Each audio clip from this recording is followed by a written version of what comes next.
Assalamualaikum warahmatullahi wabarakatuh. Apa kabar Kampung Tengah? Apakah sudah diisi dengan makanan yang sehat dan bergizi agar kuat dalam menghadapi hari ini? Teman-teman semua, tepat hari ini 34 hari PPKM diberlakukan di Indonesia. Apakah sudah ada yang ingin menyerah? Silahkan boleh angkat tangan. Tetapi ingat, jangan angkat kaki, apalagi berpikir ingin pindah negara. Karena beberapa negara sudah menyatakan tidak menerima warga negara Indonesia untuk masuk ke negara mereka. Jangankan untuk pindah negara, untuk kita pergi ke daerah tetangga saja, hidung kita harus dicolok, kerongkongan kita harus dicolok, bahkan harus bayar mahal lagi. Pakai uang pribadi pula itu. Luar biasa sekali memang kondisi saat ini ya. Sebenarnya sudah cukup jenuh juga karena beberapa konten kita membahas PPKM, saya yakin kalian juga begitu. Tetapi kemarin ada yang bertanya kepada saya, "Bro, percaya nggak dengan corona?" Ini adalah pertanyaan yang sangat sederhana sekali, tetapi harus hati-hati untuk menjawabnya. Karena salah-salah jawab, malam nanti ada yang ketuk pintu rumah kita memberikan surat somasi. Atau besoknya ada orang yang haus panggung melaporkan kita ke pihak yang berwajib. Memang agak unik ya kondisi saat ini, di mana mungkin ada orang-orang yang karena kelaparan tidak hanya fisiknya saja yang sakit, tetapi mental dan pikirannya juga ikut sakit. Saya sangat yakin mayoritas orang di Indonesia sangat percaya dengan virus corona ini, tetapi mungkin banyak yang jenuh saja dengan kondisi-kondisi ini. Sebenarnya pandemi ini juga bukan pertama kali terjadi di dunia. Sudah pernah beberapa kali terjadi pandemi di dunia ini. Yang paling parah adalah pada tahun 1918, di penghujung Perang Dunia Pertama, perang yang sangat luar biasa sekali yang terjadi di dunia. Oleh orang-orang Eropa dinamakan super virus, karena tingkat penyebarannya sangat luar biasa cepat. Bahkan memakan korban jiwa yang juga luar biasa banyak. Bayangkan, dalam hanya waktu 6 bulan saja sudah memakan 25 juta orang yang meninggal.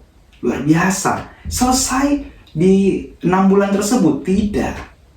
Karena setelah itu ada 500 miliar orang atau 500 juta orang terinfeksi virus tersebut. Dan 100 juta orang dinyatakan meninggal dunia. Ya, kalau mungkin teman-teman ingin membandingkan dengan virus corona saat ini, kira-kira mana yang lebih memakan korban? Ya silakan boleh hitung sendiri dan boleh komentar juga di bawah ya.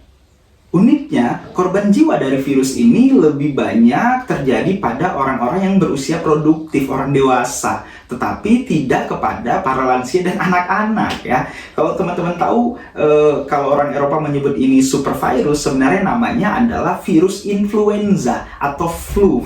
Ya, saya yakin mayoritas penduduk bumi ya, kalaupun ada juga yang tinggal di Mars ya, pasti pernah terinfeksi virus ini. Pasti ada yang bertanya, masa ya sih flu bisa menyebabkan kematian yang sebanyak itu? Ya, di zaman itu belum ada obat-obatan seperti sekarang ini, belum ada paracetamol dan teman-temannya, belum ada juga imunisasi flu, ya sehingga memakan korban jiwa.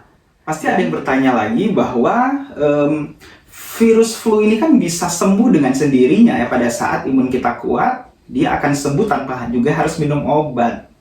Menurut The Journal of Infectious Diseases ya, sebenarnya virus ini sama dengan epidemi sebelumnya. Karena faktanya banyak orang sebenarnya selamat bisa sembuh dengan sendirinya, tetapi yang meninggal itu disebabkan oleh sanitasi dan gizi yang buruk. Seperti kita ketahui, pada saat penghujung Perang Dunia I atau setelah berakhirnya Perang Dunia I, kondisi pada saat itu sedang carut marut, ekonomi hancur lebur ya, sehingga jangankan orang untuk bisa mendapatkan makanan yang bergizi, untuk makan saja juga susah. Jadi sebenarnya hampir mirip-mirip ya. Flu dan corona ini juga beberapa pihak menyebutkan mereka sejenis tetapi dengan varian yang berbeda. Corona levelnya ya lebih di atas flu, tingkat penyebarannya juga lebih laju daripada flu ya. Kemudian juga kalau kita lihat dari sisi gejala juga hampir sama ya.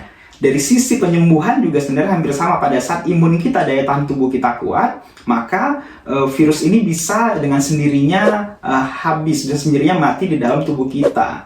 Ya, artinya kita bisa sehat pada saat daya tahan tubuh kita kuat.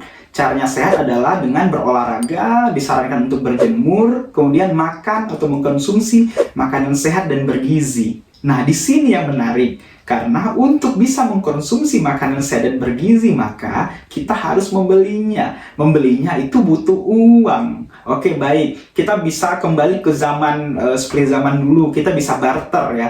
Misalnya contoh, TV dibarter dengan beras, atau kulkas dibarter dengan daging, meja makan dibarter dengan telur, buah-buahan, sayur-sayuran, dan lain-lainnya. Tapi pertanyaannya bagaimana kalau barang di rumah sudah habis, tidak ada lagi yang bisa dibarter?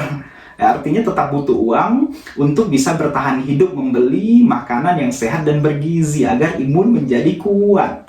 Permasalahannya adalah saat ini masyarakat dilarang untuk bekerja, beraktivitas normal, mencari uang di luar untuk bisa menafkahi keluarganya. Jadi bagaimana bisa untuk membeli makanan yang sehat dan bergizi?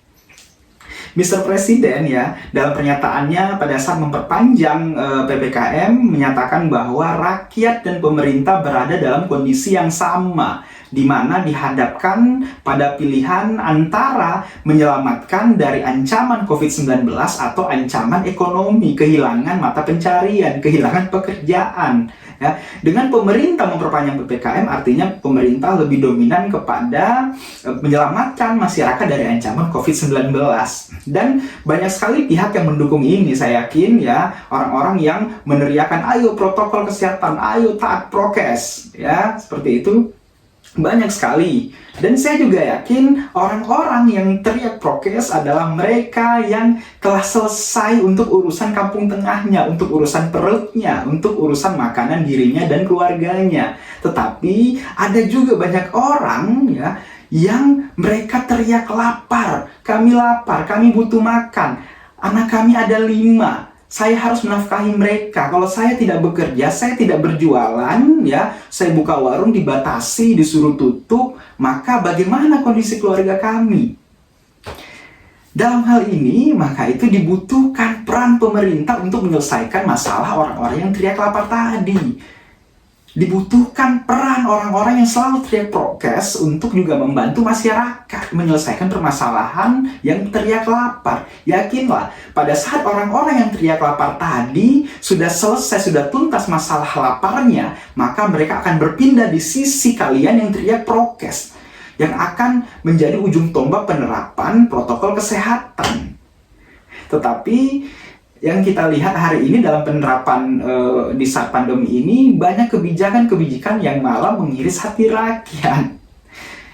Kalau kita lihat beberapa waktu ini, ya, pemerintah melalui Kementerian Dalam Negeri rencana akan mengadakan perlombaan prokes TikTok, ya, di mana hadiahnya jutaan rupiah, penilaiannya itu adalah yang paling heboh, yang paling lucu, yang aransemen musiknya paling menarik, dan lain sebagainya. Bagi teman-teman yang ingin menari, yang ingin bernyanyi di atas penderitaan orang-orang yang teriak lapar, silakan boleh ikut kegiatan ini. Adapun kegiatan ini juga informasinya secara resmi sudah menyurati kepada seluruh Kesbangpol di seluruh Indonesia untuk mendukung kegiatan ini.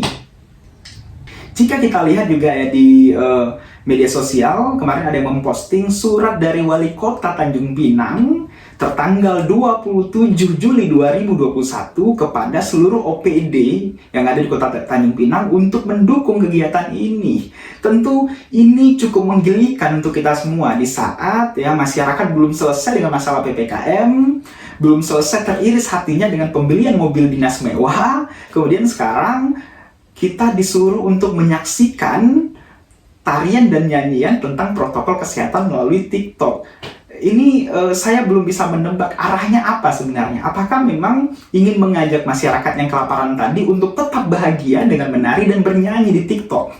Atau memang sengaja ingin menunjukkan bahwa kami bahagia bisa menari dan menyanyi di TikTok, dan kalian ya terserah dengan urusan kelaparan kalian. Ya, silahkan teman-teman boleh komentar di bawah.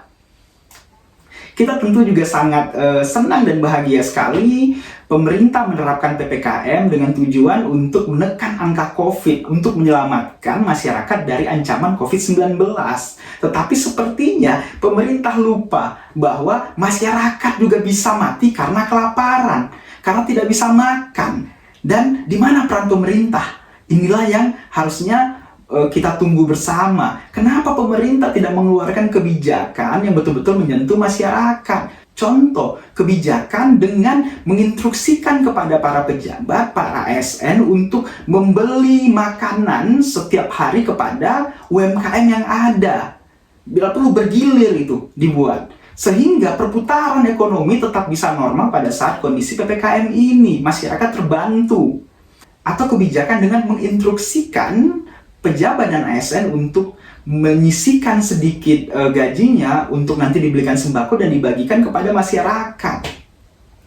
Tentu kebijakan-kebijakan populis ini yang kita selalu nantikan di tengah kondisi pandemi ini. Dan kita masih terus berharap agar pemerintah bisa peka dengan hal ini dan tidak peka dengan situasi seperti ini. Baik, demikian tulis komen kita hari ini. Wassalamualaikum warahmatullahi wabarakatuh.